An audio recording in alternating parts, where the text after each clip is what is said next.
최근 영남권 산불로 인해서 많은 인적, 물적 피해가 있었습니다. 그리고 얼마 전에는 이 북한발 산불이 비무장지대까지 번져서 다행히 비가 오는 바람에 그것이 진화되었다는 그런 소식을 들었습니다. 참 세계 경제가 급변하고 있습니다. 미국이 글로벌 무역 전쟁을 시작했습니다. 한국에 25%의 상호 관세를 부과함으로 인해서 수출 기업은 초비상 상태라고 합니다. 참 그렇습니다. 거리를 다녀보면 이 가게 문을 닫은 가게에 보니까 문을 닫았어요. 그런 모습들을 자주 보게 됩니다. 참 경제적 어려움이 있다라는 것이죠. 그리고 정치적으로 사회적으로 혼란이 가중되고 있습니다. 참 이런 가운데 교회가 해야 할 일은 무엇일까? 교회가 정말 이 세상에서 무엇을 해야 할까 하는 생각을 또 진지하게 하게 됩니다. 오늘 이사야 선지자가 전해주는 이 예언의 말씀을 통해서 이 시대를 향한 교회의 책임이 무엇인가, 이 시대를 향한 교회의 사명이 무엇인가를 생각하고 또 주님의 말씀을 듣는 시간이 되시기를 원합니다. 오늘 성경 본문은 예언의 말씀이요 비전의 말씀입니다. 바벨론 포로 생활을 끝내고 다시 유대 본토로 돌아갈 것을 약속하고 있어요. 선지자는 이사야 40장 1절에서 유다 백성에게 하나님의 위로를 전했습니다. 너희의 하나님이 이르시되 너희는 위로하라, 내 백성을 위로하라. 이 하나님이 위로하신 백성은 기원전 587년 바벨론 포로 생활을 하던 유대인들이었습니다. 남유다 예루살렘이 무너지고 수많은 사람이 죽어갔고 대부분이 바벨론 포로로 붙잡혀갔습니다. 그 시련과 고통은 만만치 않았을 것입니다. 언약을 배반한 결과였죠. 하지만 언약을 배반함으로 시련과 고통을 당했던 그 유다 백성들, 그 고통만으로 끝내지 않으셨다라는 거예요. 하나님은 회복의 소망을 그들에게 주셨습니다. 40장 2절입니다. 너희는 예루살렘의 마음에 닿도록 말하며 그것에게 외치라. 그 노역의 때가 끝났고 그 죄악이 사함을 받았느니라.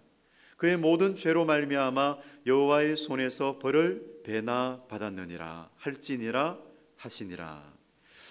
그들에게 이 바벨론 노역의 때가 이제 지나갔다, 끝났다라는 것이죠. 그 죄악은 사함을 받았다라고 말씀하셨습니다. 이제 바벨론 포로의 생활, 그 바벨론 포로의 생활을 끝내고 그 생활을 벗어나서 자유의 몸이 될 날이 다가오고 있다라고 말하라, 그렇게 말씀하십니다. 그들에게는 그 날이 제2의 출애굽이 되는 날이죠. 구약 성경에서 이스라엘 역사에 보면은 가장 대표적인 사건이 두 가지가 있습니다. 한 가지는 출애굽 사건, 그리고 또 한 가지는 출바벨론 사건입니다. 이 두 사건은 구약의 두 기둥과 같습니다. 먼저 출애굽 사건을 한번 보십시오. 여호와 하나님이 선택하신 이스라엘 백성을 찾아가서 여호와 하나님을 알리십니다. 모세를 통해서 알리셨어요. 또한 그들에게 하나님의 권능의 역사를 경험하게 하셨습니다. 하나님이 내린 열 재앙으로 말미암아서 애굽 그 전 지역이 초토화되었습니다. 그리고 홍해의 길을 만드시고 이스라엘이 그 길을 따라 유유히 지나가게 하고 나서 애굽 군대를 그 홍해에 수장시키십니다. 참 놀라운 권능의 역사를 보게 하셨지요. 이후에 이스라엘 백성들은 그 출애굽 사건 속에서 경험했던 그 은혜, 그 하나님의 은혜를 경험하고 나서 유월절 절기를 통해서 애굽에서 구원하신 하나님을 기념하며 찬양하며 살아갑니다. 이 출애굽 사건의 의미는 그 작은 민족 이스라엘에게만 국한되지 않는다라는 거예요. 그럼 뭘까요? 이 출애굽 사건은 예수 그리스도의 십자가 부활 사건을 미리 보여주신 것입니다. 그래서 예표라고 그래요. 동시에 예수 그리스도를 통한 구원의 원형이라고 볼 수가 있습니다.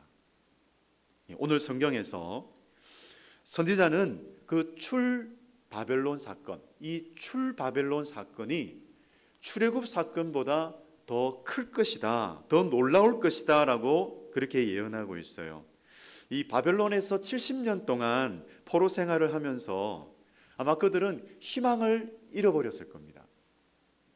오랜 기간 동안 포로 생활을 해야 했기 때문에 얼마나 괴로웠을까요? 이 바벨론 생활을 했던 그 이스라엘 백성을 보면서 한 사람이 생각이 났어요. 누구냐면 나호미와 그 가족들이 생각이 났습니다. 유대 베들레헴에 흉년이 들었습니다. 그래서 이 나오미와 그 가족들은 모압 지방으로 이주하게 됩니다. 그녀는 이 남편과 두 아들과 함께 이 남의 나라, 남의 땅에서 살게 되는데 무려 10년 동안 살게 돼요. 그 10년을 사는 동안에 남편 엘리멜렉이 먼저 죽습니다. 그리고 또 그 두 아들이 또 죽어요. 참으로 괴로운 시간들을 보내게 되죠. 여러분, 부모님이 돌아가시면 땅에 묻지요, 그죠? 그런데 부모보다 자녀가 먼저 죽게 되면 그 부모는 가슴에 묻는다고 합니다. 참, 이 일은 당해보지 않은 분들은 아마 이해할 수 없을 것 같습니다. 그처럼 괴로움이 있었다라는 거죠. 그 나오미에게 그런 괴로움이 있었다라는 겁니다. 얼마나 힘들었을까요? 그래서 나오미가 다시 베들레헴으로 돌아왔을 때 자신을 나오미라 부르지 마라라고 말합니다. 사람들이 나오미가 왔다, 나오미가 왔다라고 했을 때 자신을 나오미라고 부르지 마라. 나오미의 뜻은 희락입니다. 차라리 말하라 하라, 그렇게 이야기해요. 말하는 괴로움이죠. 내 마음이 너무나 괴롭다라는 것을 말한 것이죠.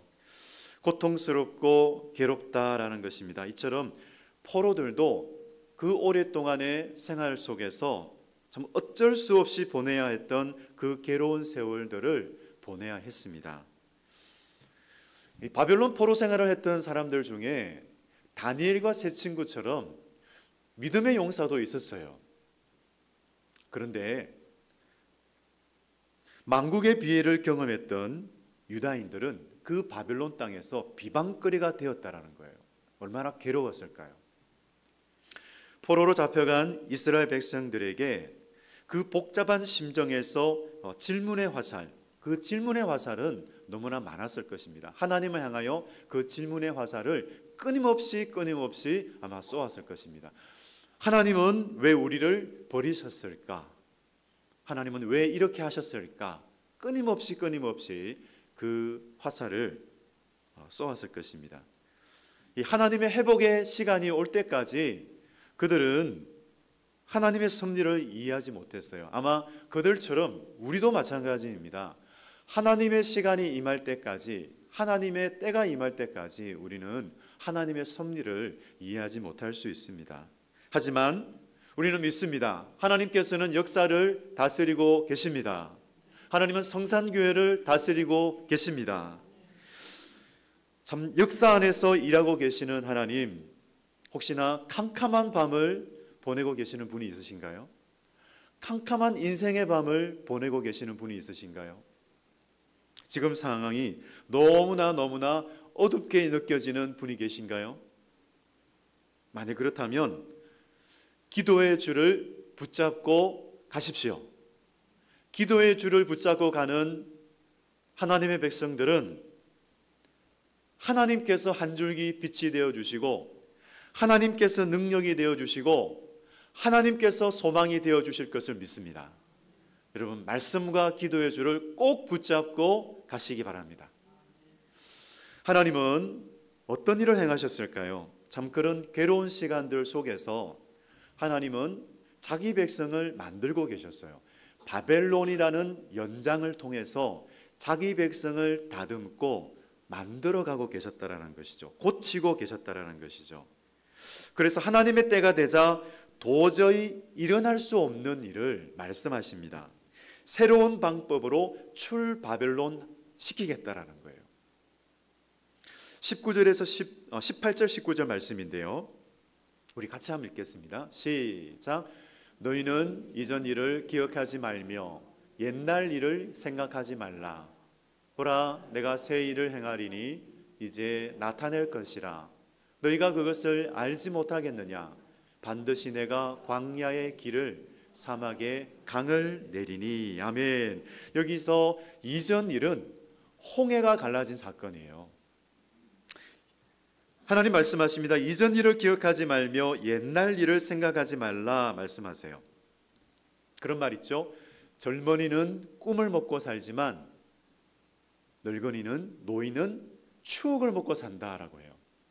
그런데 노인도 젊어질 수 있습니다. 언제요?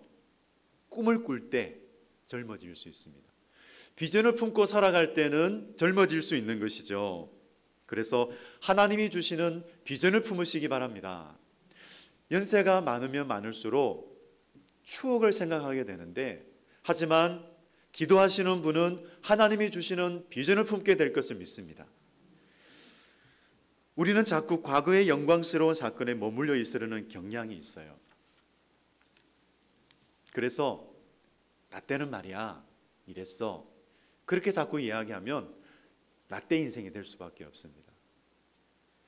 하지만 우리와 과거의 추억 이야기를 쓰지 아니하시는 분, 하나님은 우리와 과거의 추억 이야기를 쓰시는 것이 아니라 미래의 이야기를 쓰신다는 것이죠. 하나님은 그렇게 미래의 이야기를 쓰고 싶다고 하십니다. 그래서 보라, 내가 새 일을 행하리니 이제 나타낼 것이라 말씀하셨어요. 하나님은 놀라우십니다. 하나님은 이전에 있었던 일을 다시 행하지 않으세요. 언제나 그렇습니다. 하나님께서 행하실 때는 항상 새로운 일을 이루어 가세요. 그래서 전무후무한 일을 행하셨다라고 하시잖아요. 그렇습니다. 하나님은 언제나 새 일을 행하시는 분이세요. 왜냐하면 전지전능하시기 때문입니다. 전지전능하신 하나님께서 우리 각자의 인생 속에서, 교회 속에서, 그리고 이 민족 속에서 새 일을 행하실 것을 믿습니다. 그것이 우리의 기도가 되어지기를 원합니다. 왜냐하면 역사에 대해서, 민족에 대해서, 그리고 교회에 대해서, 우리 각 인생에 대해서 하나님은 구체적인 청사진을 갖고 계시기 때문입니다. 그런데 그것은 감추어진 비밀이에요. 오늘 유다 백성을 향한 말씀은 감춰진 사건입니다. 왜냐하면 출바벨론 사건은 새로운 방법으로 이루어질 새로운 일이었기 때문입니다. 여러분 19절 말씀에서 이렇게 말씀하세요. 광야의 길을 내신다라고 하십니다. 그것은 한 번도 걸어가 보지 못한 길을 내신다라는 거예요. 한옥 목사님이 지은 하나님이 내시는 길이라는 책이 있어요. 그 책에서 참 저에게 다가오는 문장이 있어서 여러분들에게 나누고자 합니다. 이렇게 시작이 돼요. 오직 기도하는 사람만이 하나님이 내시는 길을 보고 그 길로 담대히 걸어갈 수 있다. 다시 한번요. 오직 기도하는 사람만이 하나님이 내시는 길을 보고 그 길로 담대히 걸어갈 수 있다. 여러분 만일 정말 이 글이 동의가 되신다면 오늘 같이 한번 기도하기를 원해요. 이렇게 기도하기를 원해요. 제가 한번 기도말을 여러분들에게 말씀드리겠습니다. 광야 같은 내 인생에 하나님이 내시는 길을 보게 하여 주옵소서. 그리고 그 길을 담대히 걷게 하여 주옵소서. 만일 이 기도가 자신의 기도가 되시는 분이 있으세요. 오늘 우리 중에 이것이 자신의 기도가 되시는 분이 있어요. 그래서 이 시간 우리가 합심해서 함께 선포하도록 하겠습니다. 저를 따라서요. 하나님, 광야 같은 내 인생에 하나님이 내시는 길을 보게 하여 주옵소서. 그리고 그 길을 담대히 걷게 하옵소서. 아멘. 여러분, 하나님은 또 사막에 강을 내신다라고 말씀하고 있어요. 그 어디에도 없는, 그 어디에도 찾을 수 없는 그 강, 그 어디에도 찾을 수 없는 그 물, 참 그런 상황, 그런 지역 속에서 하나님이 그 메마른 땅에 강을 내신다라는 것은 사람이 할 수 있는 일이 아니에요. 도저히 사람이 할 수 없다. 사람이 할 수 없는 그곳에 강을 내시겠다라는 거예요. 참 지날 수 없는 산불도 억수같이 내리는 비, 그 비가 내리면 진화가 되죠. 그렇습니다. 사람이 할 수 없는 그 일에 하나님께서 하시면 이루어지는 겁니다. 여러분, 정말 하나님이 하시는 일은 너무나 놀랍습니다. 그 놀라운 일을 누가 볼 수 있을까요? 하나님의 영으로 눈이 열린 자만이 그 하나님이 행하시는 일을 볼 수가 있어요. 그래서 요엘 선지자가 잘 예언했습니다. 요엘 2장 28절 말씀, 요엘 2장 28절 말씀. 그 후에 내가 내 영을 만민에게 부어주리니 너희 자녀들이 장래일을 말할 것이며 너희 늙은이는 꿈을 꾸며 너희 젊은이는 이상을 볼 것이며. 여러분, 이 약속의 말씀은 오순절 성령 사건, 성령 강림 사건, 그 사건 속에서 이루어졌습니다. 그런데 그것은 일회성 사건이 아니에요. 오순절 성령 강림 사건은 유일한 사건입니다. 하지만 성령님의 역사는 계속되고 있습니다. 일회성이 아니에요. 그래서 성령이 임하시면은 놀라운 일이 일어나죠. 예언하게 됩니다. 그리고 환상을 보게 됩니다. 그리고 비전을 품게 돼요. 정말 성령의 이 임재하심을 사모하시기 바랍니다. 성령의 역사를 사모하시기 바랍니다. 그렇습니다. 참 우리는 성령님을 구할 때 하나님의 응답이 올 때까지 끝까지 구해야겠습니다. 하나님의 말씀은 이루어지는 말씀이기 때문에 그래요. 하나님의 약속은 이루어지는 말씀임을 믿습니다. 만일 그 말씀, 그것이 아멘, 하나님의 약속은 이루어집니다라는 것을 믿는다면 여러분 끝까지 기도하시기 바랍니다. 그 사람에게 하나님은 비전과 환상을 보여주실 것입니다. 우리에게 그 비전과 환상을 보여주셔서 미래를 준비하게 하실 것입니다. 저는 그것을 믿습니다. 저는 끝까지 기도할 생각입니다. 여러분도 하나님의 약속을 믿는다면 끝까지 기도하시기 바랍니다. 여러분, 더 나아가서 성령님 우리 가정과 교회와 민족과 열방을 향한 비전을 품게 하시고 환상을 보게 하여 주옵소서. 성령님이 임하시면 어떤 일이 일어날까요? 우리 수준을 뛰어넘게 하시는 거예요. 우리의 생각을 뛰어넘게 하시는 그 놀라운 일을 행하시는 분이 우리 성령 하나님이십니다. 기대하십시오. 여러분, 소망이 생기는 분마다 약속의 말씀을 품고 기도하십시오. 하나님의 약속대로 이루어지도록 기도하시기 바랍니다. 하나님의 약속의 말씀은 이루어지는 말씀입니다. 하나님의 말씀은 능치 못하심이 없다라고 말씀하셨어요. 21절 말씀인데요. 우리 21절 말씀 우리 같이 함께 선포하겠습니다. 시작. 이 백성은 내가 나를 위하여 지었나니 나를 찬송하게 하려 함이니라. 아멘. 여러분, 이 말씀 속에서 교회의 사명과 교회의 책임이 보이시나요? 교회를 향한 하나님 사명, 이 시대의 교회가 다해야 하는 책임이 깨달아지기를 원합니다.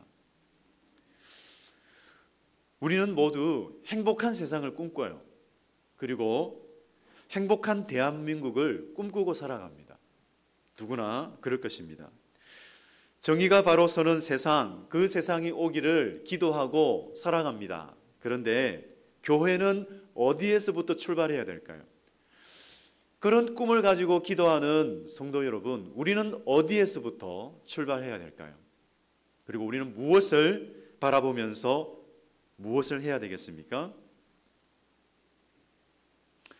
우리가 어디에서부터 출발해야 되냐면 하나님의 형상을 회복하는 데서부터 시작하시기 바랍니다. 교회가 그 일을 해야 합니다. 하나님의 형상대로 회복되는 것, 그리고 하나님의 영광을 위하여 살아가는 것, 그리고 하나님의 찬송이 되는 것, 거기에서부터 시작을 해야 돼요. 하나님께서는 거기에서부터 시작하기를 원하십니다. 오늘 이 백성은 내가 나를 위하여 지었나니 나를 찬송하게 하려 함이니라. 그 일을 이루시려고 우리를 예수 그리스도 안으로 불러주신 거예요. 예수 그리스도는 하나님의 형상이기 때문입니다. 우리는 예수님 안에서 살면 하나님의 형상대로 살아갈 수가 있어요. 하나님께서 그렇게 계획하셨어요.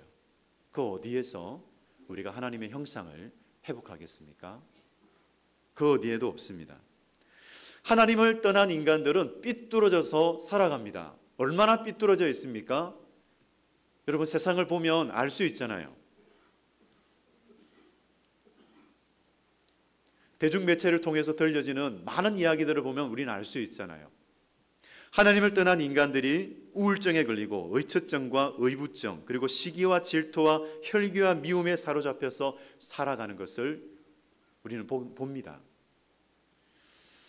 참 여러분, 오늘 저는 말씀을 준비하면서 한 가지가 생각이 났는데 교만에 대해서 생각하게 되었어요.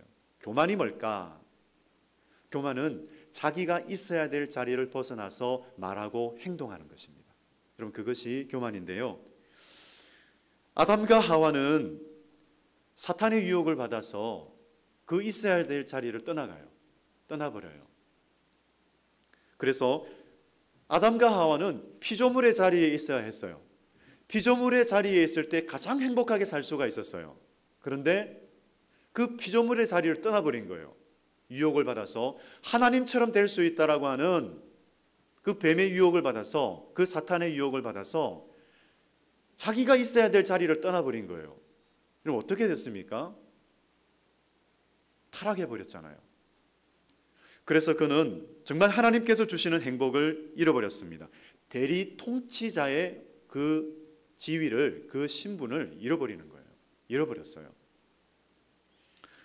참, 그래서 이 교만은 하나님의 성품이 아닙니다. 뭘까요? 사탄의 속성이에요. 그래서 하나님 말씀하시잖아요. 교만한 자를 하나님이 대적하시되 겸손한 자에게는 은혜를 주신다 하셨느니라 말씀하셨어요. 그래서 우리는 예수 그리스도 안에서 이 온유하고 겸손하신 예수님처럼 우리는 주님을 닮아가기를 원합니다. 하나님의 성품, 하나님의 그 형상을 회복하기를 원합니다. 하나님 말씀하십니다. 누구든지 그리스도 안에 있으면 새로운 피조물이라. 이전 것은 지나갔으니 보라 새 것이 되었도다 라고 말씀하세요.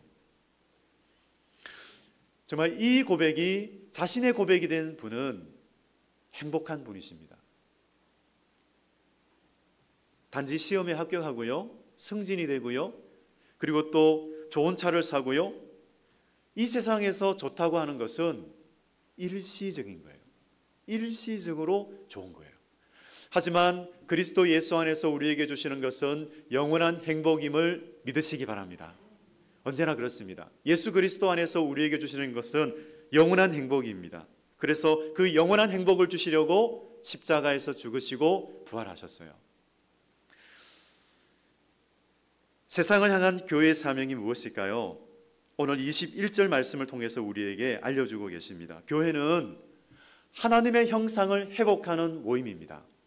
하나님의 형상을 회복하는 사람들이 모여있는 곳이에요. 그래서 교회는 세상 사람들로 하여금 그것을 인정하도록 만드는 곳이에요. 세상 사람들이 교회를 보면서 아, 저곳은 다른 곳이구나, 하나님의 형상을 회복하는 곳이구나, 이것을 세상 사람들로 인정하게 하는 곳, 바로 그곳이 교회가 되어지기를 원합니다. 여러분, 그래서 우리는 운동을 해야 돼요. 어떤 운동을 해야 될까요? 헬스만 하는 것이 아니고 하나님 형상 회복 운동을 시작해야 합니다. 여러분, 이 말씀이 다가오시는 분마다 기도하시기 바랍니다. 하나님 형상 회복 운동이 일어나게 하여 주옵소서. 여러분, 그 회복 운동을 위해서 기도하시기 바랍니다. 저는 기도할 것입니다. 앞으로 저는 계속해서 기도할 것입니다. 하나님, 교회 안에 하나님 형상 회복 운동이 일어나게 하여 주옵소서. 저는 그것을 위해서 기도할 것입니다. 여러분, 그것을 선포하시면서 우리는 시작하기를 원하고요. 선포하면서 우리는 시작할 수가 있어요. 나는 그리스도 안에서 새로운 피조물이 되었습니다. 나는 그리스도 안에서 새 것이 되었습니다. 여러분, 이것을 선포하시기 바랍니다. 믿음으로 선포하는 자에게 이 일이 이루어질 것을 믿습니다. 그래서 새로운 피조물에게 있는 나쁜 것이 있다면, 옛 것이 있다면 여러분 벗어버리시기 바랍니다. 회개하면서 벗어버리시기 바랍니다. 여러분, 이 사순절 기간 동안에 그 옛 것은 벗어버리시기를 바랍니다. 그리고 새 것으로 갈아입으시기 바랍니다. 그렇게 옛 것은 버리고 새 것으로 갈아입으심으로써 하나님 형상회복 운동을 하시는 여러분 되시기를, 우리 모두가 되어지기를 주님의 이름으로 축원드립니다. 아멘. 기도하겠습니다.